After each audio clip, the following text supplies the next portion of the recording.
Right-hand side there, front row. Monty Poole, NBC Sports Bay Area. Steph, what do you take from this game in general? Just the things you liked about what you guys played and maybe some things you want to work on? Turnovers, we got to get better at that, get better possessions.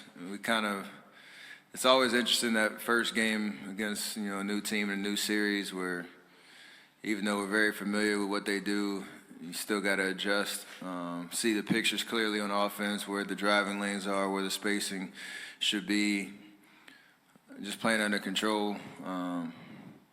Those things we can get better at defensively, continue to do a good job of being mindful of fouls, or do a better job, I should say, to myself. And I think the great thing is where we just kept our composure all game. I felt like we never really lost control of the game, even when they went on a couple runs. KD was special down the stretch in the fourth quarter. Everybody was locked in defensively, trying to make him take tough shots, and you live with the makes and misses. Rebound the basketball, and obviously it's just a matter of getting a win. It's huge to start the series. Third row, left-hand side. Tim Cowicom, The Athletic. Steph, when you went back in, 6.5 minutes, whatever, left with the 5 fouls, you were still playing pretty aggressive defense, and I would say you were reaching a couple times even on. How easy is it for yourself just to forget about the 5 fouls, to forget about the possibility of fouling out, or is it out of your mind in that situation? No, I was mindful of it. I think I got one situation where the ball is right in front of me and impulses take over, but for the most part, I can't be passive, but I can be smart, and I've talked about it a lot since game 2 of the Clipper series. I'm gonna figure it out eventually. Second row, right-hand side. C.J. Peterson, San Francisco Examiner. Steph, we also asked Steve about the foul problems, and he even said he went as far as to ask your mom to help out with that. Did that happen? And is there any way to avoid being at the mercy of the refs' whistles? I mean, there's gonna be calls that go either way every game, but the ones like I talked about where either they're blatant reaches or ones that I can avoid for sure.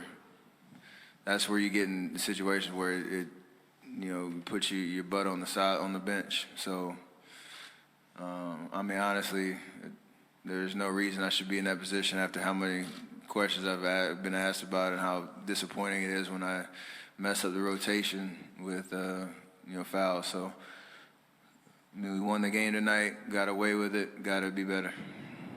Third row, middle. Yeah, Steph, Tony Harvey, Sacramento Observer. What is your thoughts about the way Kevin been playing, and he's ending the last series and going into this first game? He's been amazing. He's been so aggressive on the offensive end, finding his matchups, taking the shots. Defensively, he's been present, and he just understands kind of what we need when we need it. And he's been playing with ultimate confidence. I know he always has confidence, but it seems like it's been amped up a little bit in the last 5 games. So we need more of that. Understanding how hard it is to win one playoff game, let alone a series, and we all got to contribute as well and play Warrior basketball. As well as him doing what he's doing. Third row, left-hand side. Steph, we always talk about the players showing urgency, having energy at the beginning. Did the coaching staff show you some energy by going to Andre right off the bat? Game 1 of a series, usually these things happen later by, playing Kevin as many minutes and everyone else as many minutes. Did you see a little more urgency out of the coaching staff too? I mean, we had a quick turnaround, and we obviously were very familiar with what they do and what matchups and lineups kind of have historically worked. But again, it's on the players, and when we don't do it, we get called out. But when we do, it's nice that vibe and that energy is kind of contagious to start the game. Draymond was unbelievable in that aspect defensively, and then turn those into fast break opportunities, pushing. He's playmaking early, and he showed a different level of intensity that we all fed off of. And I know he took responsibility for Game 5 in the Clipper series.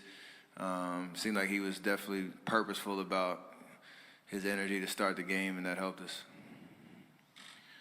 Anything else right here? Marcus Thompson, The Athletic. Klay, Steph, you've been next to Klay for for several years. Is he talking more trash? Is he more like Who's he talking confident trash out to? there? Who's he talking trash to? I mean, I don't know. It You just looks trying like to he's start talking stuff? trash. What you say? It just looks like he's very like. It looks like he's really talkative out there. Like he's really confident in the group. I saw him a couple of times after a couple of questionable foul calls, whatever, getting real amped, and I don't know who he was talking to, whether he's talking to himself or whatever, but I like engaged Klay. That's whatever that means, where, you see his passion and his awareness of what's going on, and you can see how much, playing well and being in those moments means to him for sure. But I don't know who he's talking to, or if it's trash talk or whatever, but it's just engaged Klay that we need. Second row, right-hand side. Huh? There you go. Got you. Second row, right-hand side. Steph, considering, don't mean to bring it up again, but the foul trouble, it's been kind of a hard thing for you to kind of get your, kind of gain momentum and kind of get stability as far as your game goes. How gratifying was it to hit that dagger of a three at the end of the game, even though you kind of weren't able to get established early on?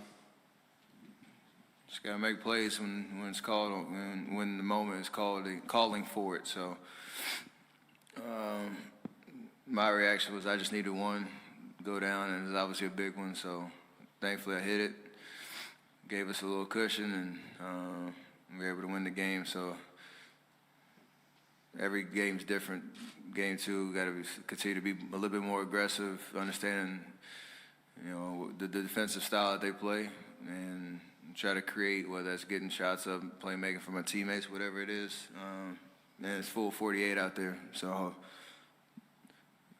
it was a nice moment for sure. Shelley Smith from ESPN. Steph, you and Klay both obviously rolled your ankles, but you played a lot of minutes tonight. How much did the medical staff get you guys ready to go tonight? And we'll get you ready to go on Tuesday. Yesterday was a long day. In the treatment room for a long time, and they were unbelievably helpful in terms of getting us ready to play and give us the best opportunity to be out there and not let this be a lingering effect throughout the series. So I think we got through game one fine. There's still more work to do in terms of making sure we're getting back to 100%. But with the less than 48-hour turnaround from game 6 to game 1, it was mission accomplished. And now getting ready for Tuesday is just another grind. So be ready to go. Standing left-hand side here. Steph Jed from the World Journal. So James Harden shoot 9 for 28 from 9, and he got 3 times 24 seconds violation. So what's the key to the defense? He's an amazing player, and he's always on the attack, and you got to be aware of every possession where he's at. And Coach talked about it. We obviously need that first line of defense, whoever's guarding him, to try to make it tough on him. But at the end of the day, it's all 5 guys being on the string and being able to help and recover out the shooters and things like that. And understanding how much he has the ball in his hands is tough. You can't get deflated if he makes a tough shot. The best thing we can do is just, again, not foul unnecessarily, and just, again, make him take tough shots. And, he could, next game, it could be the same defensive intensity. He can make a couple more, but the approach has to be the same, the attention to detail and awareness, all 5 guys. And it's a long series, so you just got to try to wear on him as much as possible.